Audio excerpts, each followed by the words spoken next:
Ladies and gentlemen, from the banks of the Krishna River, Amaravati has echoed with tales of kings, monks, and magnificent civilization. A city where history breathes and the future begins.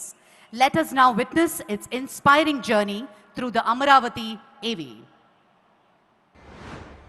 Amaravati, దేవతలు నడయాడిన పుణ్యభూమి. దేవేంద్రుడు ప్రతిష్ఠించిన అమరలింగేశ్వరుడు కొలువైన ధన్యభూమి. దేవేరి కనకదుర్గమ్మ ఒకవైపు, పానకాల నృసింహుడు మరోవైపు, మధ్యలో ఉత్తర వాహిని రమణీయ కృష్ణమ్మ.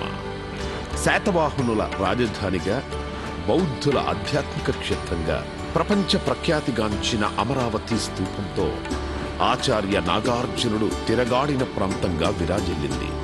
ఆత్మ బలిదానంతో తమిళనాడు నుండి ఆంధ్ర రాష్ట్రం సాధించుకొని ఒకసారి రాజధాని లేకుండా నిలబడ్డ ఆంధ్రప్రదేశ్ మరోసారి తెలంగాణ విభజనతో రెండవసారి కూడా రాజధానిని కోల్పోయింది. ఆంధ్రుల ఆకాంక్షలకు రూపమిస్తూ అన్ని ప్రాంతాలతో కనెక్టివిటీ కలిగిన ప్రాంతంగా కృష్ణానది తీరాన ఉన్న అమరావతిని ప్రజా రాజధానిగా నిర్ణయించారు. రాజధాని నిర్మాణం కోసం చేయాల్సిన మొదటి అడుగు భూసేకరణ.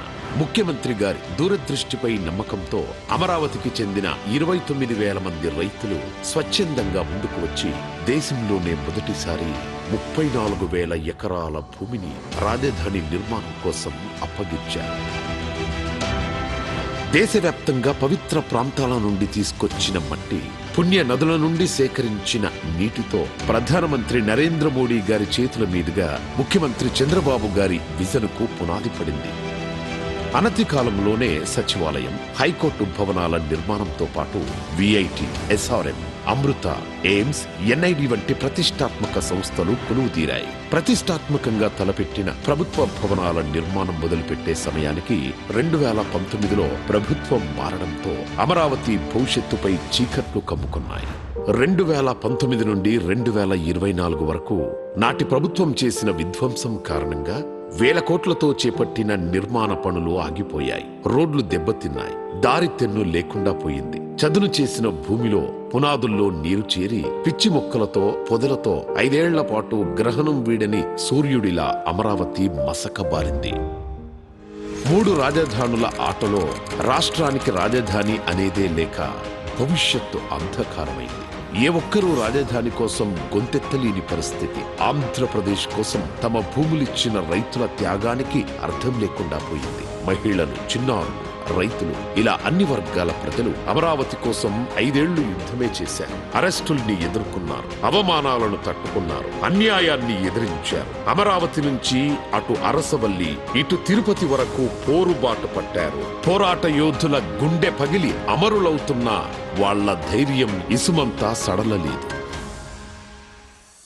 2024 రాష్ట్ర ప్రజల దీవెనలతో ఎన్డీఏ అఖండ విజయం సాధించి అధికారంలోకి రావడంతో చీకట్లను చీల్చుకుంటూ వచ్చిన సూర్యుడిలా అమరావతి తన పేరు సార్థకం చేసుకుంటూ పునరుజ్జీవం పొందింది.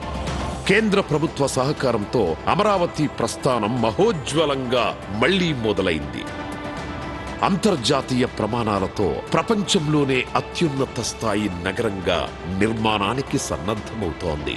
బ్లూ గ్రీన్ కాన్సెప్టుతో 3వ వంతు పచ్చదనంతో పర్యావరణానికి అనుకూలంగా కాలుష్య రహితంగా నిర్మితమవుతున్న ఏకైక నగరం అమరావతి.